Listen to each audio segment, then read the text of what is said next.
On a cold Tuesday morning in March of 1981, at the Buchanan County Courthouse in Independence, Iowa, a man named Silas Miller bought a coffin and called it a farm. At least, that was the joke circulating among the 200 farmers huddled in the back of the room. They were there for the estate sale of the old Brandt place, but while the rich, black prairie loam was selling for over $3,000 an acre, everyone's eyes were on the white patch on the northwest corner of the map. In the county extension office, that patch was shaded a ghostly white to signify Class 6 soil, rocky, thin, and so steep that a plow blade would strike limestone before it hit 6 inches of depth. The agent, a man who had seen 1,000 harvests, simply called it dead ground. It was the kind of land that had broken the spirits of a dozen tenants, men who eventually decided they would rather dig ditches for a living than fight those rocks for one more season. By the time it hit the auction block in 1981, the county had stopped even listing it as cropland. It was, for all practical purposes, a wasteland. Then Silas Miller raised his hand.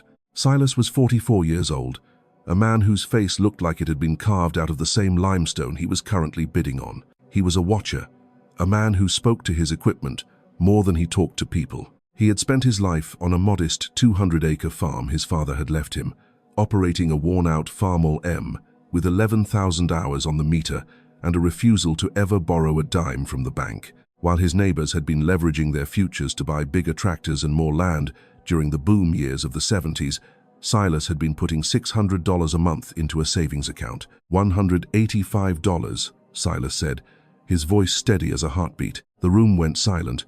Then, a laugh erupted from the front row. It was a big, hearty, expensive-sounding laugh that belonged to Elias Thorne. Elias was the man the local papers called the visionary, but the farmers at the feed store just called him the showman. He was a real estate developer who had moved into large-scale industrial farming, and he looked like he belonged on a billboard rather than a cornfield. He drove a white Mercedes convertible with his company logo painted on the doors, wore designer clothes to job sites, and sat on every board from the co-op to the church finance committee. Elias had won the county tractor pull 3 years running with a brand new John Deere 4440 that cost more than Silas Miller's entire farm was worth. Elias turned in his seat, his gold watch catching the fluorescent light of the courthouse. He looked at Silas with a mixture of pity and contempt. "Silas, I've seen some bad investments in my time," Elias announced, loud enough for the back row to hear. "But buying that white 40 is like putting new tires on a car with no engine. It's dead ground, man. You're buying a $7,400 pile of rocks." The room rippled with chuckles. The auctioneer, sensing no other bidders were foolish enough to contest the price, hammered the gavel down before Silas could change his mind. Silas didn't look embarrassed or angry. He simply walked to the payment table and counted out $7,400 in cash. No bank loan, no interest rates, no permission asked. Elias Thorne caught him on the way out, leaning against his Mercedes in the parking lot. "You know what that soil is, Silas? It's 1.2% organic matter. It's basically powdered limestone held together by spite." He grinned, showing off teeth that had never chewed through the grit of a dusty harvest. "My new Deere wouldn't even drop a plow in that junk without snapping a hitch. What are you going to do? Fight it with that antique Farmall of yours?" Silas Miller stopped and looked at the developer. He looked at the expensive car, the soft hands, and the confident smile that hadn't yet seen the storm clouds of the 1980s farm crisis gathering on the horizon. "My father taught me something, Elias," Silas said quietly. "He said the land is never really dead. It's just tired of being forced to be something it isn't." "Well, enjoy your rocks," Elias laughed as he slid into his leather seat. "I'll be sure to send you a postcard from the top of the scoreboard this fall. I've got 2,000 acres of Class 1 loam and the horsepower to mine every bushel out of it." As the Mercedes sped away, Silas stood in the gravel parking lot, clutching the deed to 40 acres of failure. He knew what the soil maps said. He knew the pH was borderline alkaline at 7.8 and that the topsoil had been washed away by a century of men who tried to treat the earth like a factory instead of a living thing. He knew he was the laughingstock of Buchanan County. But Silas also knew something Elias Thorne didn't. He knew how to listen to the ground. He knew that strength isn't about how hard you can pull in a straight line, but about how much patience you have to beat a problem one piece at a time. He wasn't going to plow that land. He wasn't going to disc it. He wasn't going to throw a single pound of chemical fertilizer at it. That afternoon, Silas drove his 1971 Ford pickup out to the northwest corner. He climbed over the rusted fence and walked the rocky slopes, carrying a steel soil probe his father had forged in their workshop. Every time the probe hit a rock, he made a note in a small leather book. He mapped the water runoff, the north-facing slopes, and the places where the clay felt just a little deeper than the rest. He spent 4 hours in the fading March light, walking the ground that everyone else had erased from their books. To the world, it was dead ground. To Silas Miller, it was an 83-year-old machine that just needed the right operator to find the gears. He wasn't buying a farm, he was starting a biological siege. And as the sun dipped behind the grain elevators in town, the showman was celebrating his real investments, while the watcher was already beginning to hear the heartbeat of the earth beneath the limestone. To understand why a man like Silas Miller would bet his life savings on 40 acres of limestone and clay, you have to understand the madness that had gripped the American heartland just a few years earlier. In the 1970s, Iowa had gone through what the economists in their wood-paneled offices called the Great Expansion. It was a decade of feverish growth, driven by a sudden hunger from overseas, particularly a massive grain deal with the Soviet Union that sent commodity prices screaming toward the stratosphere. Corn hit $3.56 a bushel, and soybeans touched $10. For a farmer who had spent his life scraping by, it felt like the heavens had finally opened up. The banks were right there to help them catch the rain. The Federal Land Bank and the Production Credit Association were practically begging farmers to borrow money, writing loans as if the good times were a permanent fixture of the Iowa landscape. Between 1970 and 1980, the average price of Iowa farmland rose from $419 per acre to $2,147. That is a 412% increase in just 10 years. The message from the experts, the dealers, and the bankers was always the same: expand, borrow, and buy more land. They told the farmers the world needed to eat, and they were the ones feeding it. Elias Thorne was the poster child for this era of debt-fueled ambition. He didn't just farm, he managed a portfolio of leveraged assets. He looked at the land as a factory floor and the soil as a substrate for chemical inputs. While Silas Miller was nursing his 1948 Farmall M, a machine held together by baling wire and his father's stubbornness, Elias was trading in his equipment every 2 years for the newest, shiniest green iron money could buy. He took out millions in loans to build hog confinements and grain bins, believing that as long as the land values kept rising, he was the smartest man in Buchanan County. But the music stopped in October of 1979. Paul Volcker, the chairman of the Federal Reserve, raised interest rates to combat inflation, and by 1981, the prime rate hit 21.5%. Farm operating loans that had been written at 9% were suddenly renewing at 18%. At the same time, the grain embargo against the Soviet Union collapsed the export markets. Corn dropped to $2.22 a bushel. Land values, the collateral that held up every dream in the Midwest, began a long, agonizing slide that would eventually see Iowa dirt lose 63% of its value. That was the wreckage Silas Miller was surveying when he bought the dead ground. While his neighbors were drowning in interest payments, Silas was debt-free. His father, a man who had farmed with a two-bottom plow his entire life, had paid off the original mortgage in 1950 and never borrowed a dime afterward. He had taught Silas that the worst thing a man can do is let other people tell him what is possible, especially when those people are wearing suits and sitting behind mahogany desks. Silas's philosophy of farming was a quiet rebellion against the modern age. He didn't use computers to tell him when to plant, and he didn't use sensors to tell him when to stop. He used his eyes and his hands. He understood that modern equipment was built for speed, but the old iron was built for work, the kind of work where you can't go fast, where you just have to keep pulling until the job is finally done. He knew that Elias Thorne's $400,000 excavator or his massive John Deere could move a mountain in a week, but they couldn't fix a broken soul, and they certainly couldn't fix broken dirt. The dead ground wasn't just a physical challenge for Silas, it was a moral one.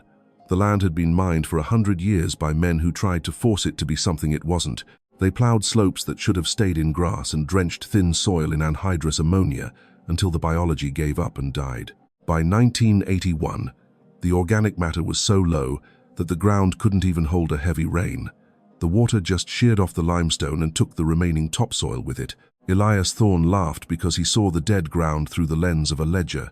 To him, if you couldn't run a 40-ton machine over it and pull 150 bushels of corn, it was worthless. But Silas looked at it through the lens of history. He remembered his grandfather talking about how the prairie had built itself over thousands of years without a single pound of store-bought fertilizer. He knew that the land wasn't an enemy fortress you had to breach with horsepower. It was a living system that had been exhausted by greed. The ground was never the problem.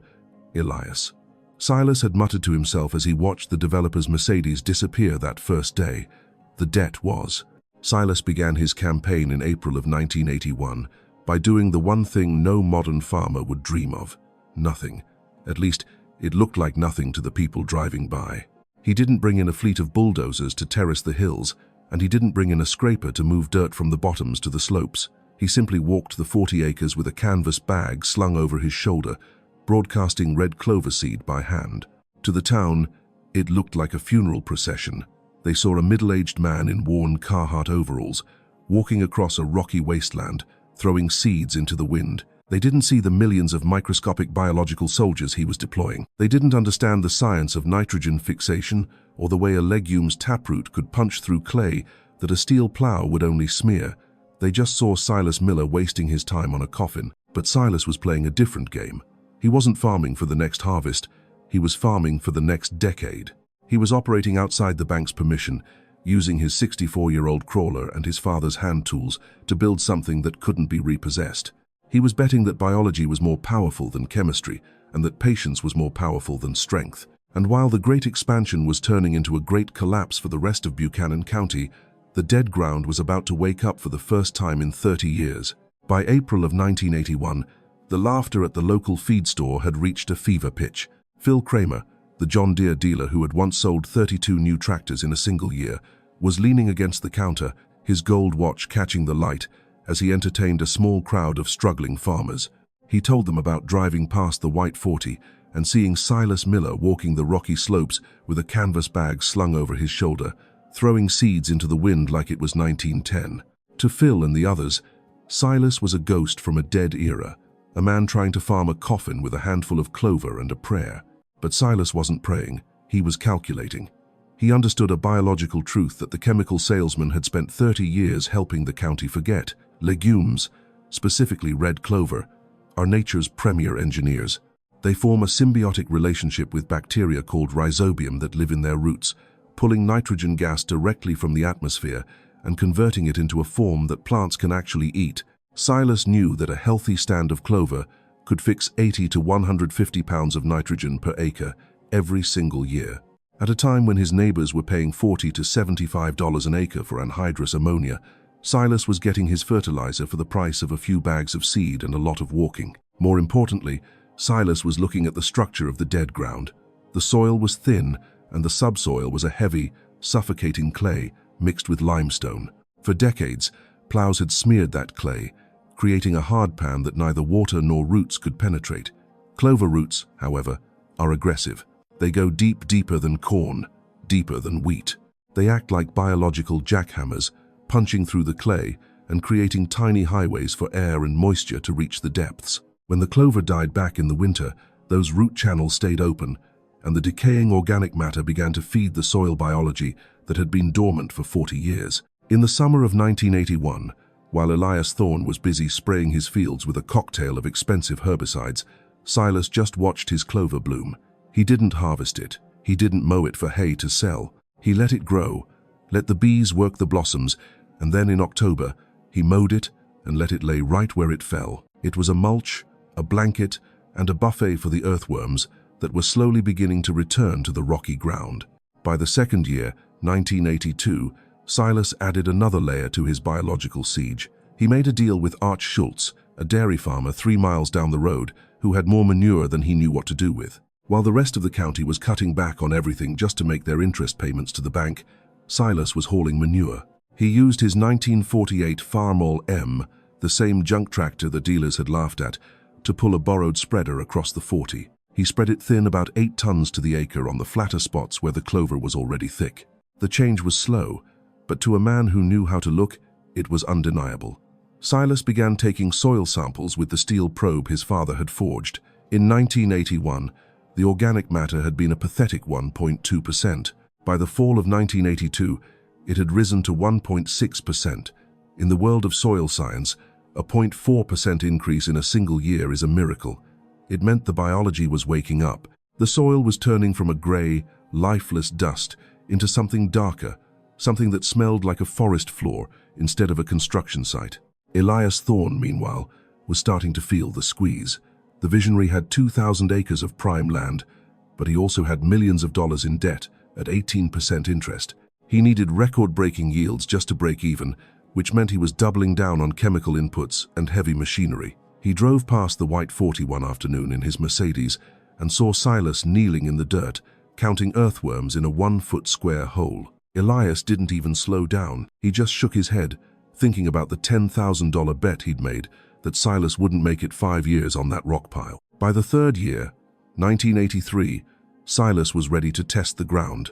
He planted oats as a nurse crop into the clover, a strategy that would give him a small grain harvest while the clover continued to build the soil underneath. He also fenced off the steeper slopes and brought in 8 head of cattle. He didn't just turn them loose, he managed them with the same patience he applied to the soil. He moved them every few days, allowing them to graze the grass and deposit manure, but moving them before they could overgraze and expose the thin soil to erosion. Their hooves pressed the clover seeds into the ground, creating microsites for new growth. In the fall of 1983, Silas attended a meeting at the Extension Office in Independence.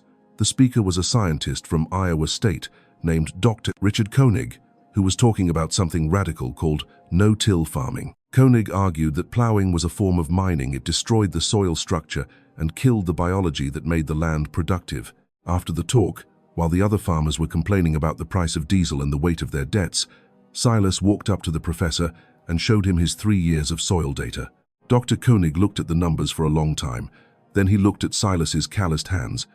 "Mr. Miller," the professor said quietly, "everyone else in this county bought the best ground they could afford and then mined it until it was average. You bought the worst ground in the county and you're building it into something better. In 10 years, your 40 acres will outperform their 400.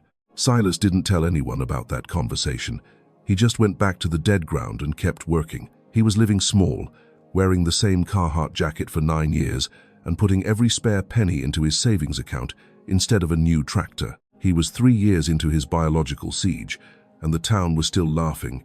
But as the sun set on 1983, the dead ground was no longer white. It was turning a deep, rich brown, and beneath the surface, 1 billion microscopic workers were preparing for the harvest that would finally silence the showman. In the summer of 1985, the sky over Buchanan County turned a hard, porcelain blue that seemed to radiate heat even after the sun had dipped below the horizon. It was a year that tested the very definition of what it meant to be a farmer in Iowa.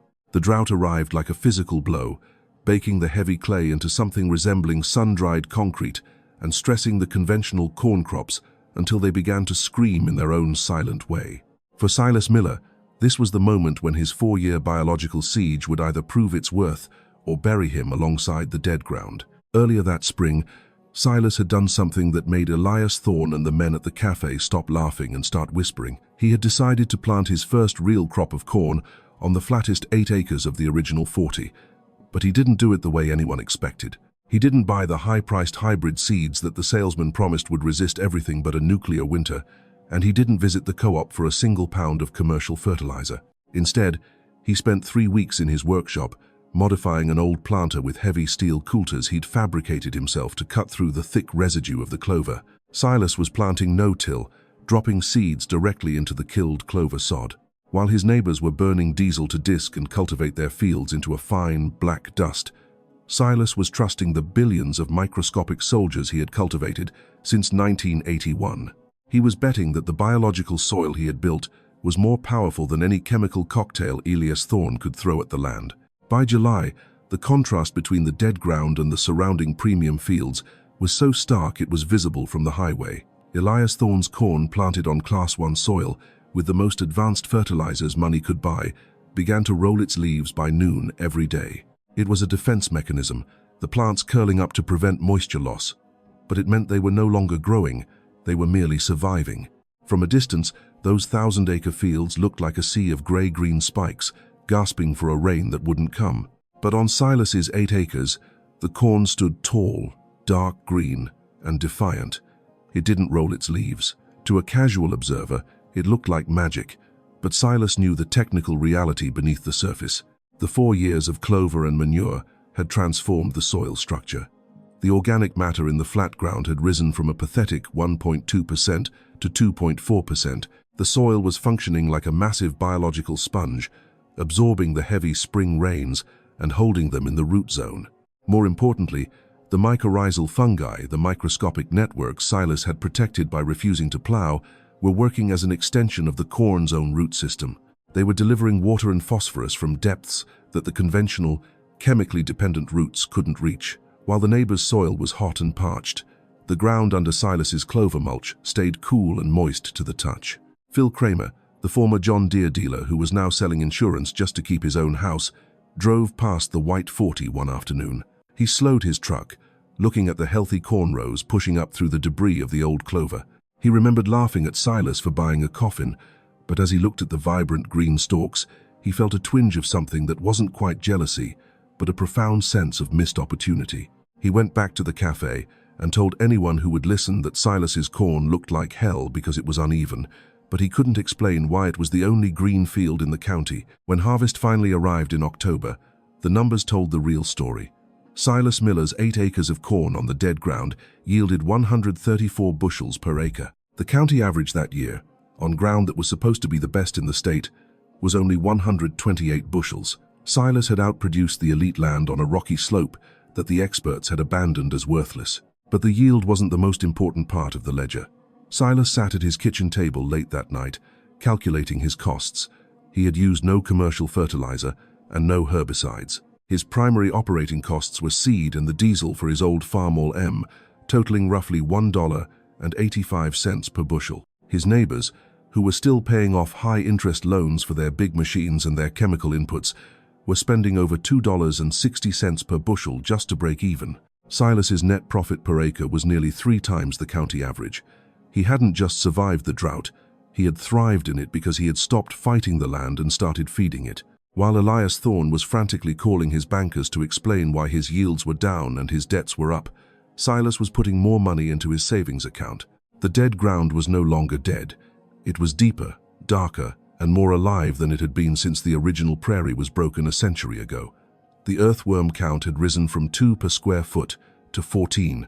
The water infiltration rate, the speed at which the ground could soak up a storm, had increased by 340%. One morning, Silas found the county extension agent, Dale Metzer, standing at the edge of the field. The man who had first named it dead ground was holding a handful of the dark, crumbly soil in his palm. He didn't say anything for a long time. He just let the dirt sift through his fingers back onto the earth. "I've been the agent in this county for 17 years, Silas," Metzer said, using the farmer's first name for the first time.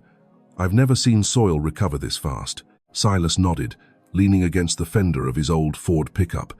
"It was never dead, Dale," he said quietly. "It was just tired of being treated like a mine instead of a garden." As the sun set on that 1985 harvest, the legend of the White 40 was changing. The laughter had died out, replaced by a quiet, desperate curiosity from men who were starting to realize that the old ways might be the only way to save their futures. Silas Miller had proven that a man with patience, a bag of clover, and no debt was more powerful than a man with $1 million of horsepower and a bank's permission. But the final reckoning was still to come, and the storm of the 1980s was about to claim its most arrogant victim. By the winter of 1985, the harvest of broken dreams had reached its peak in Buchanan County. If you know anything about the history of American agriculture, you know that this was the year the reckoning arrived for everyone who had bet their future on a bank's promise. More than 300,000 farms across the country were lost during this crisis. In Iowa alone, land values had plummeted 63% from their 1981 peak. The small towns were emptying, the churches were closing their doors, and the air was thick with a quiet, desperate kind of grief. Elias Thorne, the visionary who had once laughed until he nearly choked at Silas Miller's coffin, was now facing a reality that no amount of marketing could fix. The Farmers' Home Administration had started issuing acceleration notices, demanding full and immediate repayment of loans that Elias had assumed he had decades to satisfy. His 2,000 acres of prime loam, which he had leveraged at $3,000 an acre, were now appraising for less than half of what he owed the bank. The white Mercedes was gone, replaced by a used truck with someone else's name on the door. and the designer clothes had been traded for a cheaper suit that didn't quite fit his diminished frame. While the Thorn empire was collapsing under the weight of 18% interest and falling grain prices, Silas Miller was still there. Silas didn't have any debt because his father had taught him that the worst thing a man can do is let someone else own his labor. While his neighbors were frantically liquidating equipment, Silas was quietly adding to his savings account at the Jessup State Bank. The final meeting between the two men took place on a Saturday morning in October at the Jessup sale barn. Silas was there selling a few calves, standing by the fence with his hands in the pockets of his old Carhartt jacket. Elias Thorn walked up beside him, no longer looking for a crowd to entertain. They stood in silence for a long time, watching the auctioneer work the ring, until Elias finally spoke. "I drove past your 40 the other day, Silas," Elias said, his voice sounding thin and tired. "It looks different." Silas didn't turn his head. 148 bushels this year, he said quietly. Elias let that number hang in the air. 148 bushels on the dead ground. It was a yield that defied every soil map and every expert opinion in the county. "I sold 200 tractors in this region back when I was at the dealership," Elias admitted, his eyes fixed on the cattle. "I told every one of those farmers they needed more horsepower, more acres, more iron. I told them they couldn't afford to wait on the biology. And most of them are gone now." He paused, a lot of calves going through the ring before he continued. "You bought the worst 40 acres in the county with cash. You planted clover on it while we laughed at you, and you're the only one still standing." Silas looked at the man who had once called him a fool. He didn't feel any joy in Elias's defeat. He only felt the weight of the lesson. "The ground was never the problem, Elias," Silas said, echoing his father's voice. "The debt was." Silas Miller farmed that dead ground for 27 more years. By the time he finally retired in the year 2015, the transformation was complete. The 40 acres that had once been shaded white on the extension office map had organic matter levels above 5%, equal to the virgin prairie soil that had existed before the first plow ever touched the earth. He never took out a loan, and he never bought a brand new tractor. When his original Farmall M finally gave out in 1994 at 16,000 hours, he replaced it with a used Farmall 560 he bought for $2,800 in cash. He didn't get rich in the way Elias Thorn had once dreamed of being rich. Silas got something better. He got to stay.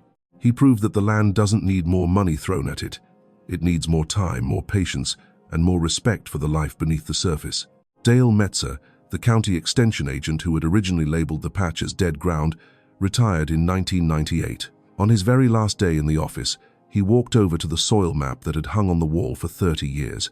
He looked at that northwest corner, at the white patch that had represented failure for generations. He took out a black marker and, with a slow and steady hand, he colored it in dark. He made it as dark as the best ground in the county. Then, underneath that patch, he wrote 2 words that would remain on that map long after he was gone: Walt's ground. The dead ground gamble had paid off, but not because of luck. It had paid off because one man understood that some problems don't need more power, they need better thinking. The limestone was still there, and the slopes were still steep, but the soil was alive. Silas had taught the county that expensive doesn't mean better, and new doesn't mean smarter. Sometimes the old ways, the ways of patience and biological integrity, work when nothing else does. Today, people still tell the story at the diner and the feed store in Buchanan County. They talk about the man who bought a coffin and turned it into a garden. They look at the dark, rich fields of the White 40, and they remember the lessons Silas Miller left behind. The land never truly dies. It only waits for someone to stop shouting and start listening to what it needs. The rust doesn't matter, and the dents don't matter. What matters is what is in the heart of the machine, and more importantly, what is in the heart of the man who drives it.